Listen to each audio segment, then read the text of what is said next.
fake elector Jake Hoffman is interested in good government at all. He's interested in creating a stage for his political theater. This is more of the same, more of the childish name-calling from the governor. She's virtue signaled that she wants bipartisanship, yet her actions have been exactly opposite of that. Welcome back to Square Off, and one of the most important ongoing stories in this new era of divided government. Democratic Governor Katie Hobbs abruptly withdrew the nomination of her Director of Child Safety last week, apparently amid questions about his conduct on the job. In response, the Senate Republicans' gatekeeper for Hobbs' 26 nominees to lead state agencies, far-right Senator Jake Hoffman of Queen Creek, declared victory. This was just the latest skirmish in nomination battles that have left the top jobs at major state agencies vacant. We're back with our political insiders. Chris Love, a Democrat who sits on the Planned Parenthood Advocates Board. Christine Jones, former Republican candidate for governor. Let's listen to what Governor Hobbs told reporters about why she removed Matthew Stewart as Director of Child Safety. Did new things come up that weren't part of the vetting process when you chose him for that spot late last year? This was the best decision for everyone involved. At the end of the day, he just wasn't the right fit. He just wasn't the right fit. Chris Love, what do you know about the backstory here? Why Matthew Stewart was let go? Well, not much, because this is an employee issue. So the administration is being really careful and closed-lipped about the exact reasons, because they see this as a personnel issue that should remain confidential, which is interesting because Jake Hoffman's statement listed a number of things that can either be confirmed or denied because the administration is being so closed-lipped. Yeah, Jake Hoffman, the Republicans they put out a statement right away, even before the Hobbs team did, about Matthew Stewart. So, Christine, is this a story about the Hobbs team not vetting a nominee or backing down from a likely fight with Jake Hoffman, who is chair of the nomination committee? He is the gatekeeper.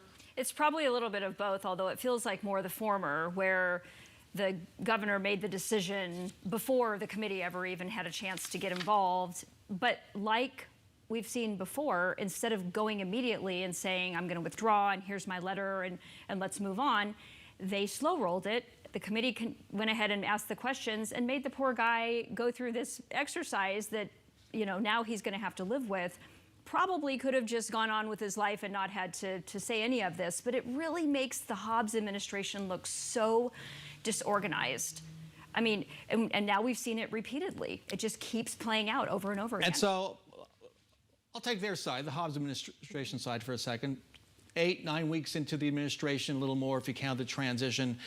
There are still issues there with getting everything lined up. Would you agree with that, and why is that the case?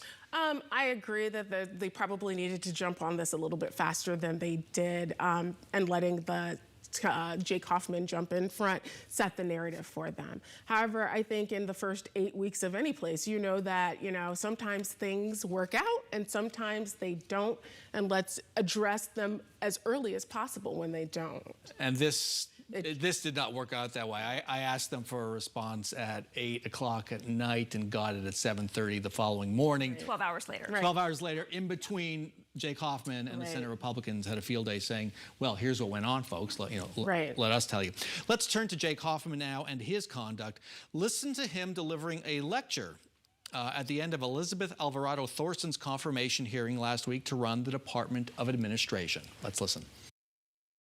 For every other nominee that Katie Hobbs is putting forward, you need to be able to come in here and speak honestly and truthfully. So Hoffman relentlessly grilled Alvarado Thorson to find out how her pro-choice position would affect her leadership of a department that cuts paychecks for state employees, oversees HR benefits, and manages the state's buildings. I'll point out Kathy Herod, the leading abortion opponent in the state, was sitting through that hearing, which is kind of strange.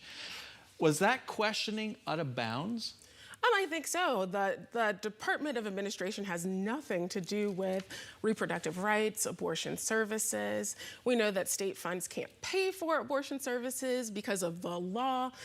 So this was just more political posturing. And this kind of thing actually doesn't establish any credibility for the nomination committee. We have someone in Alvarado Thorson who is a lifelong public servant coming from the department who is supremely qualified to lead that department. And to just take her apart for something that has nothing to do with her job is utterly ridiculous. And her Republican predecessor, Andy Tobin, gave her was just full of praise at this hearing. Now, however, Katie Hobbs did say during her campaign she was going to appoint pro-choice directors at spots, including the Department of Administration, which explains how this line of questioning develops. So did Katie Hobbs kind of walk her nominee into that? It kind of feels like it. I do agree with Chris. This was irrelevant. It has nothing to do with the job. I'm surprised that the leader of the Center for Arizona Policy was sitting in the audience. I'm not sure what that organization has to do to support or not support this nominee. But again, the disorganization of the Hobbs campaign. And the other thing is, putting aside for a minute the fact that I'm shocked that our legislature would want this responsibility. If they're taking on the responsibility to ask questions of nominees, the administration should look to Washington and start socializing these nominees with the members of the committee.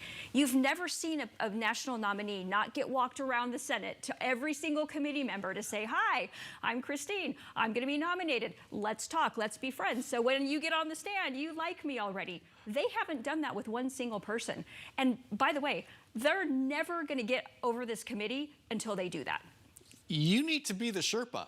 Because this is brand new, right? This hasn't happened in 15 years at least. That's exactly right. You need to be the Sherpa. You know, we heard Jake Hoffman talk about bipartisanship, but the record shows Hoffman's requiring Hobbs nominees to pass a Republican litmus test. I'll just check off 3. Alvarado Thorson didn't like answers to abortion-related questions. She's on probation, so they can see how she does and whether abortion's an issue. Dr. Teresa Cullen's nomination as Health Services Director was killed because she flunked the committee's COVID test. And Karen Peters, nominee for environmental quality, is on hold as Hoffman investigates new information about her, believed to be about her positions on climate science. He's applying a Republican test to a Democratic governor's nominees. You've explained one side of the confirmation process. Is that legitimate? Is that the way it should work? Absolutely not. The role of the Senate is to provide advice and consent to the governor, not to railroad her nominees based on some political litmus tests. It just isn't good form, and at this point, no one will get appointed unless they're a Republican in a Democratic administration. Yeah. How does that make any sense for anyone? There are some tough hearings. I heard one Democrat say that the only doctor that could get approved for the Department of Health is Dr. Oz. Okay. If we're there, we've got a real problem. Right. On that note, future Sherpa Christine Jones and Chris Love, thank you so much for joining us. Thanks, Bram. Thank you.